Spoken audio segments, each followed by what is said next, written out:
I'm not going to immediately rush to conclusions and say like he's behaving like a propagandist for the state of Israel, but it sure does feel like it, especially when, paired up with the reality that he has, hung out with Elon Levy in Israel alongside Destiny. What he said here, I'm just going to address just what he said here. Okay. It's wrong. Oh yeah. I didn't even watch this full video, but I liked it and reposted it. But I didn't even watch this video. Here, let's see what he had to say. Is consistently smeared as a radical anti-Semitic extremist because he dares to humanize the Palestinian people and their politics, and also because he criticizes Israel in a way that is consistent with the ICC, ICJ, the Pope, Human Rights Watch, Amnesty, and so many other internationally respected human rights organizations. But the streamers, Lonerbox'S and Destiny are consistently held up as more reasonable people who deal with Palestine and Israel in a much more balanced way. But here they are with a literal Israeli government propagandist, Elon Levy, a man who was paid by the Israeli government and Benjamin Netanyahu's office to go on British and Western media so as to lie for the Israeli government and to justify the continual slaughter of Palestinian people. And then, of course, I'm sure as many of you will know, one of the key figures crusading against Hasan has been his former co-host Ethan Klein. And just watch Lonerbox'S yesterday, the man who was brought on by Ethan to give reasonable opinions about Palestine. You can get in. I think the American government, I don't know if you know, recently there was like a measure that was taken in October for 2 weeks where Israel basically, the IDF, I think without getting approval from Central Command, basically decided that they were going to surround the north of Gaza, and to do that operation, they weren't going to let anything in. Okay, so they did that for about 2 weeks, and then I think that was when Kamala Harris came out and said, "Okay, damn, bro, he fucking speed fried this. I can't even understand what he's trying to say. You've got 30 days to fix this, otherwise we're going to reconsider selling arms to Israel." Can you slow down the TikTok? I don't think I can. I just genuinely can't even hear what he's saying. Oh, you can slow it down. Hold on. The American government, I don't know if you know, recently there was like a measure that was taken in October for 2 weeks where Israel basically, the IDF, I think without getting approval from Central Command, basically decided that they were going to surround the north of Gaza, and to do that operation, they weren't going to let anything in. Okay, so they did that for about 2 weeks, and I think that was when Kamala Harris came out and said, "Okay, you've got 30 days to fix this, otherwise we're going to reconsider selling arms to Israel." Okay, first of all, that wasn't Kamala Harris, that was Joe Biden, and secondly, Benjamin Netanyahu didn't do that, and there wasn't a single fucking human rights group on the ground that actually claimed that Israel successfully had followed through on Biden's red line, his second red line. Not only that, but the leaked State Department memo showed that they wanted 350 trucks to go in daily. Not only did Israel cut the aid in the trucks in half, but also was, I think at its peak, allowing only 30 trucks. This was all quite literally answered by the State Department, where a bunch of the State Department journalists at a press briefing asked why Biden had not followed through on the red line that they said, why Biden was not enforcing the red line that he said he wanted to do. 50 is the most that they let. Israel lets 58 trucks into northern Gaza, but this is once again, they have the aid on the trucks and they only let 50 trucks in. The line that Biden wanted them to enforce was 350 trucks, according to a leaked State Department memo. And yeah, see, Israel allowed 30 trucks of aid to reach northern Gaza on Monday after nearly 2 weeks. And as far as I understand, like the aid that they had was also halved as well. Israel, we're going to reconsider our position on aid. And that's a pretty unprecedented thing for America to do. America doesn't talk about reconsidering arms to Israel very often. If you go to Kojat and do the math, the month of November, they're only allowing 80 trucks a day average. And then on the very next day, Kojat, the Israeli aid distributor agency, basically posted a bunch of videos saying, "Look, there's a bunch of trucks going into North Gaza. We got a bunch of trucks going in." So I think getting government pressure to Israel actually does go a long way. I think people like government pressure goes a long way is ridiculous. I mean, look, I'm not going to immediately rush to conclusions and say like he's behaving like a propagandist for the state of Israel by trying to make himself come out like a person who is critical of Israel, but also simultaneously like saying that Israel is a separate actor that is operating outside of the scope of America, and that America has like limitations in terms of what it can and can't say to Israel. But it sure does feel like it, especially when paired up with the reality that he has hung out with Elon Levy in Israel alongside Destiny. What he said here, I'm just going to address just what he said here. Okay? It's wrong. Not only did America make serious demands and even said that they would actually deny weapons transfers if Israel didn't follow through on it, because Israel decided they're going to do the final solution in northern Gaza, as you guys know. And Biden, leading up to the election, like so close, 30 days out from the election, basically said, or 20 days out from the election, basically said, oh, I'm enforcing a 30-day line, a red line, where you can't deny aid going into northern Gaza. And Israel did not follow that enforcement at all. And also, the very fact that Biden knows that he could apply this kind of pressure by saying we're going to refuse weapons transfers, that in and of itself is already, that means that they know the kind of, they know the mechanisms of enforcement. They know the kind of influence that they hold over Israel. It's ridiculous.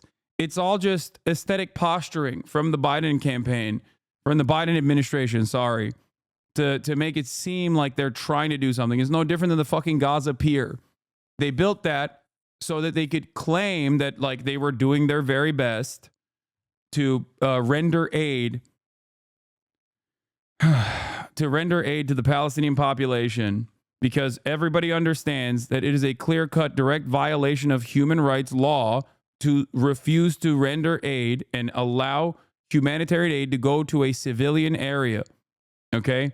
It's just, that is like the definitional number one no-no. It's so glaringly obvious that the person, the founder of Human Rights Watch, who originally is not exactly critical of Israel and was actually on board with Israel's military actions in the immediate aftermath of October 7, changed his perspective publicly and said Israel is doing a genocide, specifically because of the reality that they are refusing to allow humanitarian aid to go in to parts of Gaza, specifically safe zones. Okay? That's it. It is such an obvious violation of human rights that it is one of the factors that the American State Department is supposed to consider when invoking the Leahy Law. Yeah, here it is. Human Rights Watch founder changes mind on Israel genocide charge. The co-founder of Human Rights Watch, whose German-Jewish parents had to flee Nazi Germany, told CNN he now believes Israel is committing a genocide in Gaza. Arieh Nair, who was also the head of the American Civil Liberties Union, previously didn't believe Israel's military actions on Gaza could be considered a genocide, but he changed his mind after witnessing how Israel has systematically deprived Gaza's civilian population of food and water. It's not something that you can... Not exactly something you can argue against. At best, you can be like, oh, America's trying their best, but they're just failing to do so. But I think adults understand. Like, if you're even remotely reasonable, you understand that America wants Israel to do these things, even if they are, even if they're incurring severe penalties for it in the form of losing social capital. Israel actually does go a long way. I think People like this are willing to say and do absolutely anything to justify Israel's crimes. Look at the way he tries to claim, oh, it wasn't actually the Israeli government who decided to siege and starve northern Gaza, as if Netanyahu and the other... How are they losing social capital? How is America losing social capital on the global stage by aiding and abetting Israel's genocide? What do you mean? You have tens of thousands of people fucking protesting in the streets in the Western world. That is like unheard of against Israel. That kind of pressure inevitably creates a fraction in Western governance between what their politicians are saying and doing and what the public wants and demands. Okay? When you sit there and you undermine the UN and you undermine ICC and you undermine the ICJ, you are withering away at your soft power capabilities. You're withering away your diplomatic capabilities. Ironically enough, this is something that Joe Biden actually said he was never going to do, and actually was going to do the exact opposite. He was saying that America was headed down a dangerous path with Donald Trump, which I did agree with to a certain degree. Wait, are you saying that the U.S. wants the genocide? I've been operating on the assumption that they don't want the genocide, but also don't care if it happens. No, I'm saying that there is there are things that Israel gets to do that America doesn't like, okay? Like spying on American state assets, right? Like America doesn't like that, okay? Stealing sensitive information from the CIA, for example. America's not fond of that sort of thing. Or even creating surveillance technology such as Pegasus that they give to everyone and anyone. Sometimes people that America doesn't want to have that kind of surveillance technology. Now, having said that, why is Israel allowed to do this? Is it because Jewish people have magical mind control powers? No, of course not. Okay? It's because Israel is given that bandwidth to do those things because Israel is a very important asset for American imperialism in the region. Okay? America, just like the rest of the Western world historically, have had designs for this region. All of the nation states that you see in the region were directly drawn by Western imperialist forces. Okay? They were. And they were designed in a way where there was always supposed to be sectarian infighting. Okay? Whether it be Lebanon, whether it be Syria, whether it be Jordan. Okay? These states were designed specifically so there was always ethnic strife, always ethnic tension, always religious sectarian differences that would cause destabilization, because destabilization ultimately is very beneficial for Western states in this resource-rich region, Western states that want to control this resource-rich region. Okay? Imagine being a ban-avoiding racist. Lol racist streamer. Local racist streamer. Local racist streamer. Oh, fuck me. I didn't mean local. What? What is he trying to say? Why do I read the most unhinged chatters? Because I like it.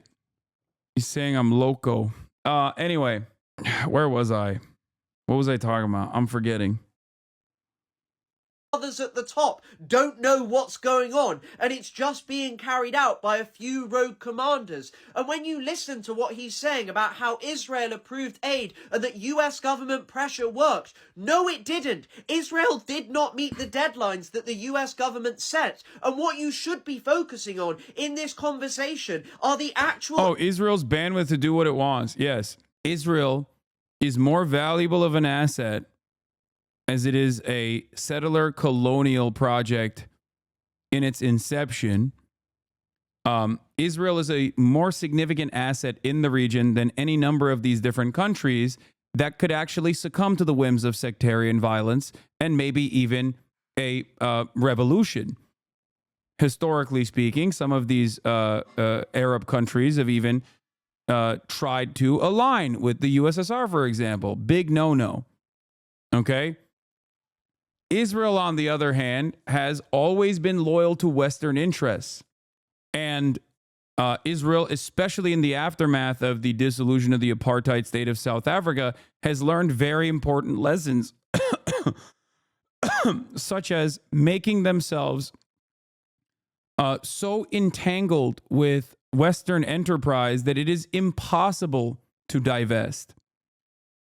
Israel has also spent a good deal of money in that time frame to do a shit ton of positive PR. It is an invaluable ally in the eyes of the United States' State Department. Okay? Now, that doesn't change the reality that sometimes, because it goes so far in its endless bloodshed and its endless destabilization, that there are people within the State Department that want to continue American dominance in the region that are directly at odds with how hard they want to let Israel go. Okay? That's why you see all the people who resign, for example, from the State Department and have continued to resign since October 7. Israel also is a testing ground for all of the most nefarious and insidious forms of dominance against a civilian public. Israel gets to be our war factory. Gaza specifically gets to be our war factory, our weapons lab. Israel gets to be laboratory for or unique different methods of dominating a population. It serves many different interests that America has. Just like Turkey, by way of NATO, serves America's purpose in the region in a very similar capacity, right? Because people always ask Hasan, like, well, people always claim I'm not critical of the Turkish involvement in Syria, and I am, which is ironic because all those people that turn around and say I'm a fucking Assadist, ironically enough, but Turkey gets to, for example, bomb the northern Syrian corridor into oblivion and completely enforce control over it because, and even in certain instances, accidentally blow up American positions, for example. And why does it get to do that? Well, sometimes deconfliction doesn't work in the ways that it's supposed to, but why does it get to do that? Because it's America's weapon in the region. Same with Israel. Israel can blow up a fucking USS Carrier, and America will be like, yo, my bad. Why? Because America doesn't give a fuck about its own troops or its own citizens. Like, duh.